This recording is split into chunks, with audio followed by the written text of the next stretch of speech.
طہارت کا اعلان کیا. اعلان اور ہوتا ہے، ایجاد اور ہوتا ہے. ایک شخص نے آ کر میرے معصوم امام سے کہا مولا آیت تطہیر کے نازل ہونے کے بعد اہل بیت پاک ہوئے. یہ 9 ہجری کی آیت ہے، سرکار 1 سال بعد رحلت فرما جائیں گے. یہ آیت 9 ہجری کی ہے، آیت مباہلہ اور آیت تطہیر. آیت تطہیر کے نازل ہونے کے بعد اہل بیت پاک ہوئے. میرے معصوم امام کی پیشانی پر بل آ گیا. حضرت نے فرمایا یہ سوال تم نے کیسے کر دیا؟ اگر آیت تطہیر کے نازل ہونے کے بعد اہل بیت پاک ہوئے ہیں تو سورہ توحید کے نازل ہونے کے بعد اللہ ایک ہوا ہے. اللہ ہمیشہ سے وحدہ لا شریک، ایسے ہی اہل بیت ہمیشہ سے طاہر و مطہر. اعلان طہارت اس وقت ہو رہا ہے جب ضرورت پڑی ہے.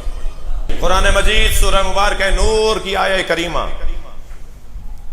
بیت کا گھر بات کی ہے میں نے، اہل بیت کی بات کی ہے، بیت کی بات ہو رہی ہے. ایک آیت بیت سے متعلق سن لیجئے.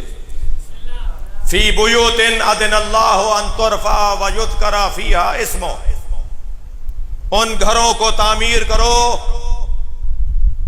فی بیوت اذن اللہ ان ترفع، جن گھروں میں اللہ کا نام لیا جاتا ہے، اللہ کا ذکر کیا جاتا ہے، ان گھروں کو بلند کرو، تعمیر کرو، سجاؤ سنوارو، گراؤ نہیں، منہدم نہیں کرو، ان گھروں کو مٹاؤ نہیں. قرآن پکار کے کہہ رہا ہے جن گھروں میں اللہ کا نام لیا جاتا ہے ان گھروں کو تعمیر کرو، ان گھروں کو بناؤ، ان گھروں کو سنوارو. اپنے گھر سے زیادہ ان گھروں کو اچھا بناؤ جس میں اللہ کا نام لیا جاتا ہے. فی بیوت اذن اللہ ان ترفع ویذکر فیہا اسمہ. جب یہ سورہ نور کی آیت نازل ہوئی، سرکار نے اصحاب کو بتایا کہ اللہ نے یہ پیغام نازل کیا ہے کہ ان گھروں کو تعمیر کرنا ہے جن گھروں میں اللہ کا نام لیا جاتا ہے. تو ایک صحابی محترم کھڑے ہو گئے رضی اللہ تعالیٰ عنہ، کہا یا رسول اللہ وہ کون سے گھر ہیں کہ جنہیں تعمیر کرنا ہے؟ سرکار نے فرمایا بیوت الانبیاء، انبیاء کے گھر. بھائی میں یہاں ایسے آگے نہیں بڑھوں گا. ہمارا عقیدہ ہے اور سینہ ٹھوک کر عقیدہ ہے کہ ہم مولا علی کو انبیاء سے افضل مانتے ہیں. ہمارے نبی کے بعد اگر کائنات میں کوئی صاحب فضیلت ہے تو علی. ہمارے پاس دلائل ہیں، دلیل سنو.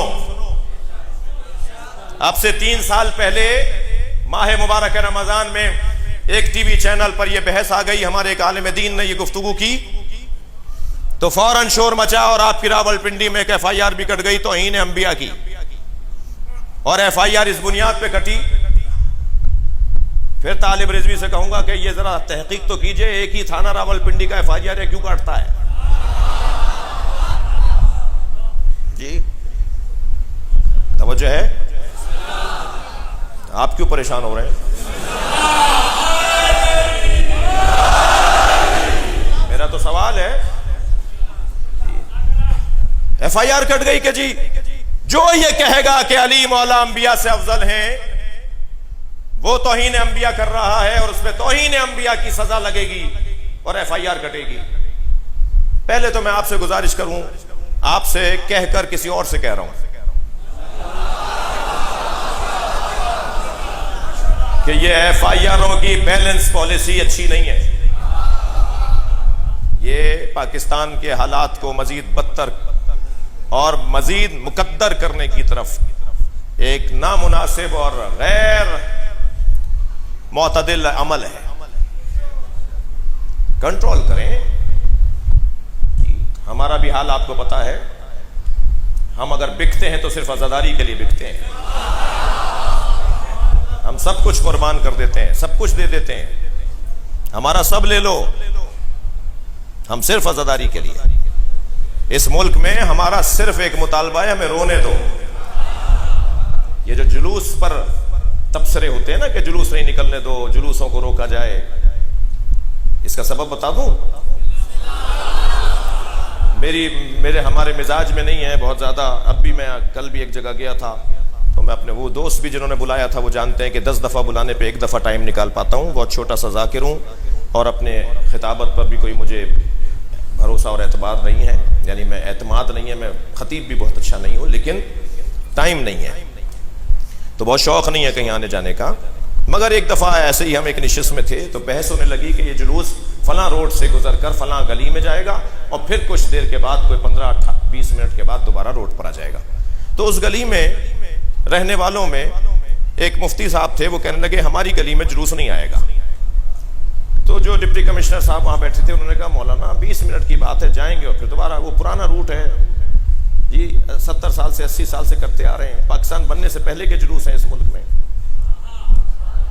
جب یہ راجہ بازار کا مسئلہ ہوا تھا نا, اس وقت بھی یہ زبانیں چلی تھیں جیسے اب چلنے لگی ہیں. تو اس وقت میں بھی ہمارے بزرگوں نے ایک بڑا حسین جملہ کہا تھا, اور وہ جملہ یہ کہا تھا کہ یہ بازار نہیں تھا مگر جلوس تھا. تو اگر تمہیں کسی چیز کو کہیں اور لے جانا ہے تو بازار لے جاؤ, جلوس نہیں جائے گا.